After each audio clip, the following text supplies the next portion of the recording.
എല്ലാവരും ശബ്ദം ഉണ്ടാക്കാതെ അടങ്ങിയിരിക്കണം. ഞാൻ അദ്ദേഹത്തെ കണ്ട അനുവാദം ചോദിച്ചിട്ട് വരാം.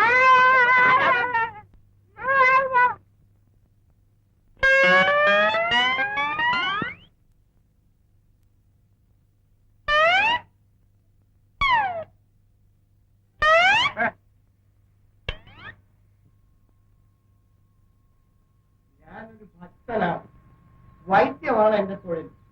അല്പസ്വല്പം മന്ത്രവാദം അറിയാം. പക്ഷെ എന്ത് ചെയ്യാം, എന്ത് വെയിലത്തും ഒരു കര പറ്റുന്നില്ല. അടിത്തറ ഉറപ്പിക്കാൻ പറ്റണ്ടേ? അവിടെ ഈയിടെ ഒരു മുടന്തനെ ഞൊടിക്കടയിൽ രോഗം മാറ്റിയെന്ന് കേട്ടു. എന്നെ അവിടുത്തെ ശിഷ്യനാക്കണം. ആ വിദ്യ ഒന്ന് പഠിപ്പിച്ചു തരുമോ? ഞാൻ വൈദ്യനോ മന്ത്രവാദിയോ ഒന്നുമല്ല. ഒരു വിദ്യയും എനിക്ക് പരിചിതമല്ല. ഇപ്പൊ മനസ്സിലായി മനസ്സിലായി. ചാത്തൻ സേവ. ചാത്തൻ സേവ, ആതുര ശുശ്രൂഷ, ജനസേവ. അയ്യോ അയ്യോ, അത് തന്നെയല്ലേ എന്റെ ഉദ്ദേശം. കർത്താവായ ഈശോമിശിഹായുടെ കാൽപ്പാടുകൾ ഞാൻ പിന്തുടരുന്നു.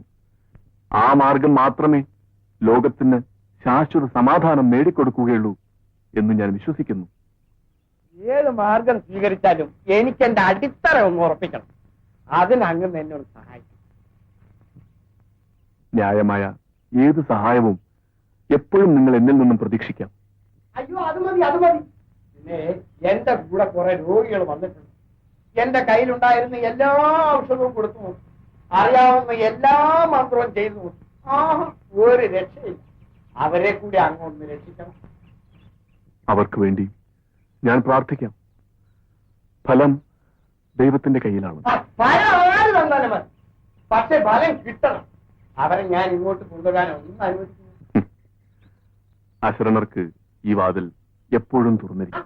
അത് മതി അത് മതി.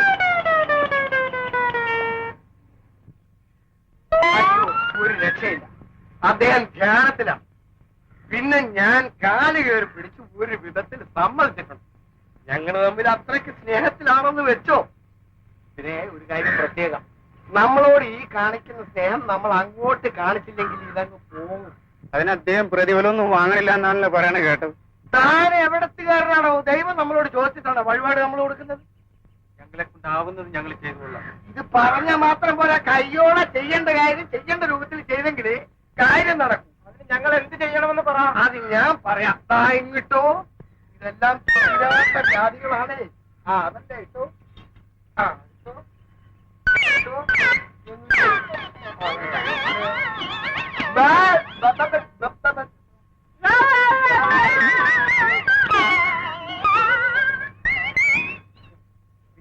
ആരും ബന്ധപ്പെട്ട എന്നെ വെച്ച് അങ്ങോട്ട് വന്നേക്കരുത്. ഓരോരുത്തരായിട്ട് വിളിച്ചു.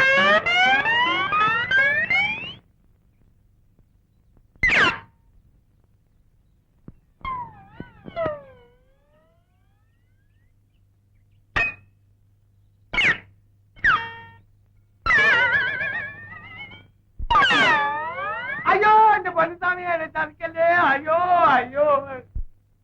നിങ്ങൾ അടുത്ത ഉറപ്പിച്ചു തോന്നുന്നു. അയ്യോ എന്റെ പൊന്നുസ്വാമി. കർത്താവിന്റെ പേരും പറഞ്ഞ് നിങ്ങൾ ചെയ്ത കൊള്ളരുതായ്മകൾക്ക് ലഭിച്ച ശിക്ഷ, ഇതിൽ നിന്നും മോചനം നേടാൻ ആ നീതിമാനത്തിന്റെ ശരണം പ്രാപിക്കും. അയ്യോ ഞാൻ കർത്താവിൽ ശരണം പ്രാപിക്കുന്നു. എന്റെ കുഴക്കല്ലേ സ്വാമി. എനിക്കിത് പൊക്കി വലിച്ച് നടക്കാനുള്ള ആരോഗ്യമില്ല എന്റെ പൊന്നുസ്വാമി. പശ്ചാത്താപമാണ് ഏറ്റവും വലിയ പ്രായശ്ചിത്തം. നിങ്ങളുടെ ഗുരുതരമായ തെറ്റ് ആവർത്തിക്കാതിരിക്കാൻ ഈ രോഗം ഒരു കാലിൽ നിന്ന് മാറാതെ നിലനിൽക്കട്ടെ. അയ്യോ നിങ്ങൾക്ക് മാത്രമല്ല, നിങ്ങളുടെ സന്തതി പരമ്പരകൾക്ക്. അയ്യോ എന്റെ പൊന്നുസ്വാമി, ഞാൻ ചെയ്ത തെറ്റിന് എന്റെ മക്കൾക്കും മക്കളുടെ മക്കൾക്കും പരമ്പരയ്ക്കും മരണോ. എന്നെ ഒന്ന് രക്ഷിക്കും സ്വാമി. അയ്യോ ഇത് സഹിക്കോ. ഇത് പൊക്കിയിട്ട് പോകരുത്.